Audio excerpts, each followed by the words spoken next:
Assalamualaikum warahmatullahi wabarakatuh dan selamat siang. Jadi pada hari ini kita akan membahas tentang disfagia. Nah, disfagia ini atau gangguan menelan merupakan kelainan yang umum terjadi, di mana disfagia ini bukan suatu penyakit, tetapi gejala atau kumpulan gejala yang berhubungan dengan kesulitan menelan. Nah, prevalensi disfagia pada dewasa ini paling banyak terjadi pada pasien-pasien dengan umur di atas 50 tahun, yakni sekitar 7-22% populasi, di mana disfagia ini tidak hanya mempengaruhi aspek kesehatan penderitanya, namun juga aspek sosial dan ekonomi. Nah, kita mulai dengan anatomi. Untuk anatomi faring ini, faring dengan struktur di sekitarnya itu dibagi menjadi 3, yaitu nasofaring, orofaring, dan laryngofaring, di mana untuk nasofaring dan orofaring dia itu akan dibatasi oleh isthmus nasofaring. Kemudian antara orofaring dan laryngofaring dia akan dibatasi oleh epiglotis. Nah, selanjutnya percabangan akan masuk ke esofagus. Kemudian untuk esofagus sendiri anatominya ada beberapa penyempitan atau konstriksi yang harus ditahu di bagian esofagus. Ada 4, yaitu yang pertama konstriksi servikal di cartilago cricoid atau dikenal dengan angusia cricoidea. Nah, dia ini mempunyai lumen terkecil dan terletak setinggi sphincter esofagus bagian atas dan vertebra cervical 6. Kemudian ada konstriksi thoracis aorta atau angustia aortica di bagian sini, di mana dia ini di bagian setinggi torakal 4 terjadi karena proksimitas langsung arcus aorta dari sisi kiri dan bagian dorsal. Nah, selanjutnya ada konstriksi di bronchus yang menekan esofagus di setinggi torakal 6. Dan yang terakhir ada konstriksi diafragma atau angustia diafragmatica. Dia terletak di hiatus esofagus yang di bagian sini. Jadi ada 4 penyempitan di bagian esofagus. Nah, untuk menelan sendiri, bagaimana fisiologi menelan yang normal? Di mana yang pertama pada setelah makanan masuk, dikunyah, kemudian masuk, ini ujung lidah akan terangkat ke bagian anterior dari palatum durum. Palatum durum ini langit-langit yang bagian keras, kemudian bolus makanan akan terdorong ke posterior, dan palatum mole ini akan terdorong ke atas dan ke posterior. Setelah itu, ujung lidah akan makin luas untuk menekan palatum durum. Ini makin luas. Kemudian lidah mendorong bolus makanan semakin ke posterior dan palatum mole terangkat ke atas dan menutupi nasofaring, sehingga tidak akan ada perpindahan makanan untuk menembus sampai ke nasofaring. Kemudian yang selanjutnya bolus makanan sampai ke valekula, osioid dan laring terangkat ke atas dan ke depan, dan ujung epiglotis akan terdorong ke belakang dan ke bawah. Nah, selanjutnya epiglotis akan tertekan ke bawah dan melindungi aditus laring dari masuknya bolus ke laring, sehingga pada saat kita menelan tidak ada makanan atau bolus yang masuk ke bagian laring. Kemudian palatum mole akan turun ke bawah. Ini palatum mole akan turun ke bawah lagi, mendekati pangkal lidah, nasofaring tertutup. Nasofaringnya tertutup dan rongga mulut tertutup akibat kontraksi dari muskulus constrictor faring superior dan relaksasi muskulus cricofaring. Dan selanjutnya vestibulum laring tertutup akibat kontraksi plica area epiglotik dan plica ventricularis.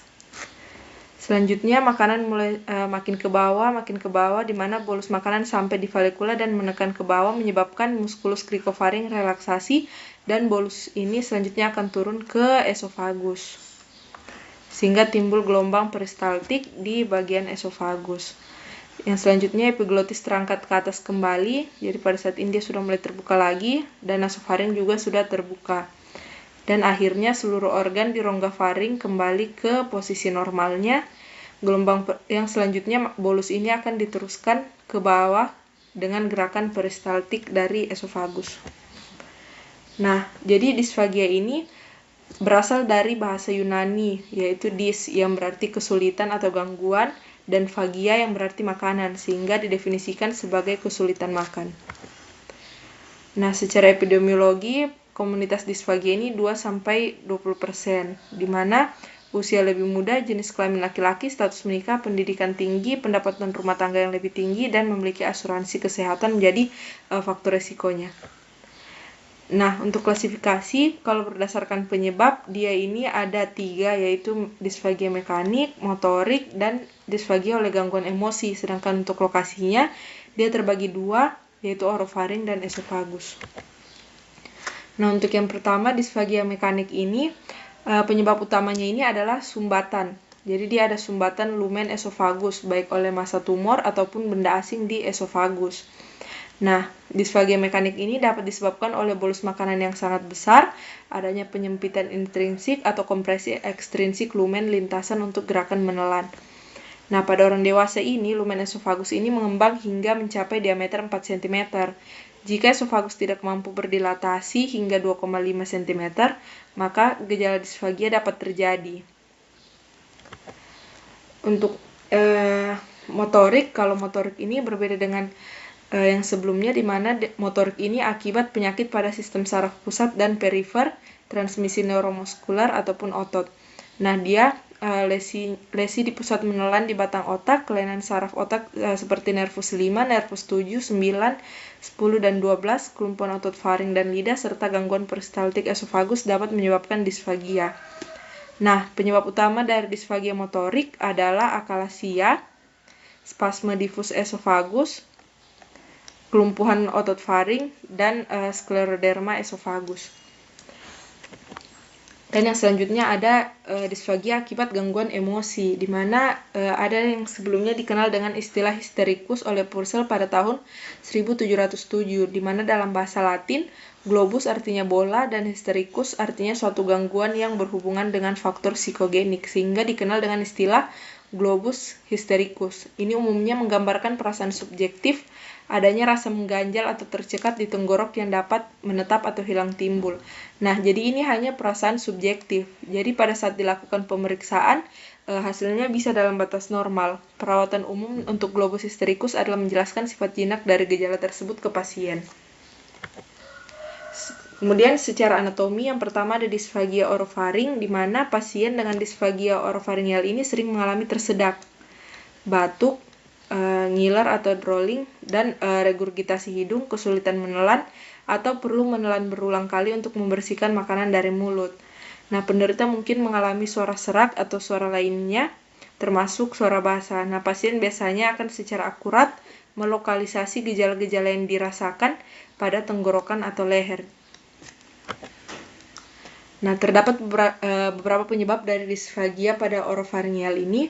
Yang pertama ada neurologis, di mana ada kelainan cerebrovaskular, misalnya pada pasien disfagia pasca stroke, infark truncus cerebri dengan keterlibatan nervus cranialis, lesi di ganglia basalis termasuk penyakit Parkinson, cedera kepala dan leher, multiple sclerosis, tumor saraf pusat, dan berbagai kelainan neurologis lainnya. Sedangkan untuk muskular bisa diakibatkan oleh poliomyositis, muskular distrofi, dan miastenia gravis. Dan bisa juga akibat adanya kelainan anatomis, misalnya diverticulum Zenker, pembesaran kelenjar tiroid, dan lain sebagainya. Kemudian ada disfagia pada esofageal. Nah, pada disfagia esofagus, tanda khasnya adalah impaksi makanan pada kerongkongan. Pasien mengalami kesulitan memulai menelan, kemudian tongkat makanan setinggi takik suprasternal, regurgitasi, dan aspirasi nasofaring dapat terjadi. Secara umum, disfagia esofageal ini disebabkan oleh 2 kelompok etiologi, yaitu obstruksi mekanik dan gangguan motilitas. Nah, obstruksi mekanik ini atau gangguan secara anatomi bisa terjadi pada cincin Skatsky, stricture esophagus, adanya karsinoma esofagus, esofagitis eosinofilik. Nah, sedangkan untuk gangguan motilitasnya bisa akibat spasme, akalasia, dan lain sebagainya. Nah, gangguan mekanis pada esofagus ini cenderung menyebabkan disfagia terhadap bolus yang bentuknya padat. Sedangkan pada kelainan motilitas esofagus, kalau gangguannya itu motilitas, maka cenderung menyebabkan disfagia pada padat maupun cair. Jadi keduanya. Sedangkan kalau yang mekanik tadi atau ada gangguan secara anatomi, itu dia akan terjadi disfagia terhadap yang bentuk padat. Sedangkan untuk motilitas maka terjadi disfagia pada keduanya, baik padat maupun cair. Baik, sekian yang bisa saya jelaskan tentang disfagia. Terima kasih.